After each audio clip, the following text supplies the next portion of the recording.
રાજકોટ જિલ્લાના ધોરાજી તાલુકાના વિવિધ વિસ્તારોમાં સિટી પોલીસ તંત્ર અને પીજીવીસીએલ અધિકારી દ્વારા ગેરકાયદેસર વીજ જોડાણ તથા વીજ મીટરો ચેકિંગ કરવામાં આવ્યા હતા.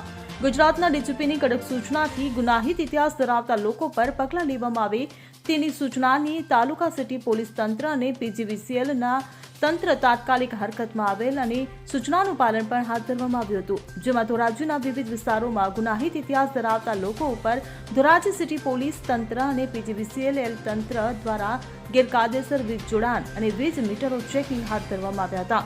અને જે જગ્યાએ ગેરકાયદેસર વીજ જોડાણ અને વીજ મીટરોમાં ગેરરીતિઓ જોવા મળી તેની ઉપર દંડ ફટકારવામાં આવેલ અને વીજ જોડાણ કાપી નાખવામાં આવેલ હતું. ધોરાજી સિટી પોલીસ સ્ટેશન વિસ્તારમાં આવતા બહારપુરા, ખીજડાશેરી, 5 પીરવાડી, વિજયનગર, રામપરા, ચીસતિયા કોલોની, સંઘાડિયા બજાર જેવા વિવિધ વિસ્તારોમાં કાયદેસર કાર્યવાહી કરાઈ હતી. જેને લઈને ગેરકાયદેસર ગુનાહિત ઇતિહાસ ધરાવતા લોકોમાં ફફડાટ વ્યાપી જવા પામ્યો હતો. ત્યારે તાલુકા પોલીસ તંત્ર આગામી સમયમાં આનાથી પણ વધારે અને કડક પગલાં લેવામાં આવે તો નવાઈ નહીં. અલ્પેશ ત્રિવેદી સાથે CN24 ન્યૂઝ ધોરાજી.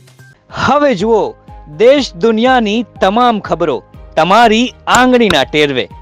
ઉઠાવો મોબાઈલ અને Google Play Store પરથી ડાઉનલોડ કરો અમારી CN24 ન્યૂઝ મોબાઈલ એપ.